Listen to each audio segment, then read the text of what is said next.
Bonjour Paul. Bonjour. Alors je suis en présence de Paul Fontaine qui est expert en communication et qui anime des conférences dans les entreprises sur la motivation, sur la confiance en soi. C'est ça Paul? Moi, je m'appelle Paul Fontaine. Donc je vis avec la mucoviscidose, je vis tout contre la mucoviscidose. Et je fais du défi sportif. J'ai couru 3 fois le marathon de Paris, j'ai traversé la France à vélo, j'ai tenté 2 fois l'ascension du Mont Blanc jusqu'à 4500 mètres. Et puis le dépassement de soi, le défi sportif, c'est pour moi l'occasion de s'apprendre. Et mon objectif final, c'est de faire triompher la vie. Aujourd'hui, je donne des conférences en entreprise et je parle aussi bien de motivation que de dépassement de soi, que de lâcher prise, pour inviter les gens à être eux-mêmes, à réaliser leurs rêves et vivre l'instant. Paul, mais moi souvent les gens ils me disent Jérôme, comment qu'on fait pour être motivé? Jérôme, je veux et puis j'y arrive pas, ou je commence et puis j'arrête. Ouais. T'as des pistes, t'as des outils à nous donner par rapport à ça? La première chose, c'est déjà de savoir ce que tu veux pas faire. Ensuite, d'affronter ses peurs. Parce que quand tu affrontes tes peurs, tu t'apprends et tu découvres ce que tu aimes, ce que tu n'aimes pas. Tu prends confiance en toi également. De rêver, chercher à réaliser ses rêves, chercher à devenir la meilleure version de soi-même. Toujours aller vers ses envies. Et moi, je pense que si tes envies elles sont supérieures à tes peurs, même si tes peurs sont juste là-haut, et que ton envie, ton rêve est à peine au-dessus, tu y arrives, c'est obligé. Et puis, adopter un langage positif, s'entourer des personnes qui comptent. Tout ça fait que derrière, si tu mets du sens, si tu mets de l'humain derrière, si tu cherches à réaliser ton rêve, tu peux être que motivé, quoi.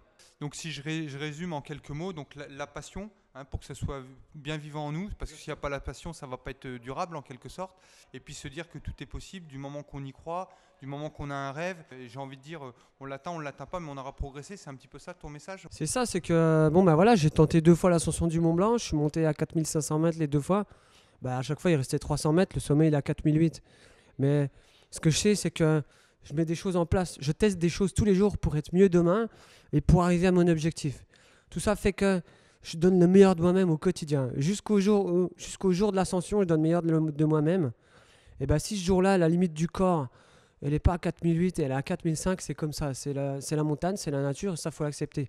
Et ça fait 2 ans que je bosse sur le lâcher-prise parce que avant de vouloir grimper au sommet du Mont Blanc, aller chercher ces endroits où il y a moins d'oxygène, il faut déjà vider tout le CO2 qu'il y a dedans, vider tout ce mucus qui va être infecté dans mes poumons par exemple, et travailler sur ce lâcher prise, la confiance en la vie, la fluidité, l'équilibre tu disais, et puis l'amplitude respiratoire à fond, quoi. Et je travaille sur mes peurs également pour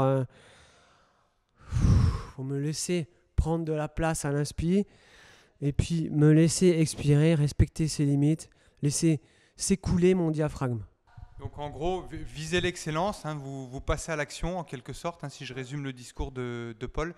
Mais on passe à l'action, mais en même temps on lâche prise, on s'écoute, on reste serein, on reste calme. On continue, on avance, on rajoute un pas à la fois tous les jours. C'est un engagement quotidien, c'est un dépassement quotidien, mais on prend le temps de respirer, on prend le temps de se recentrer sur soi.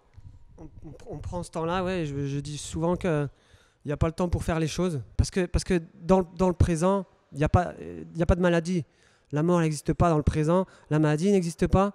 Et puis, il n'y a pas non plus de problème, il n'y a pas de soucis, il n'y a rien de tout ça. Tout ça, ça existe dans le passé ou dans le futur.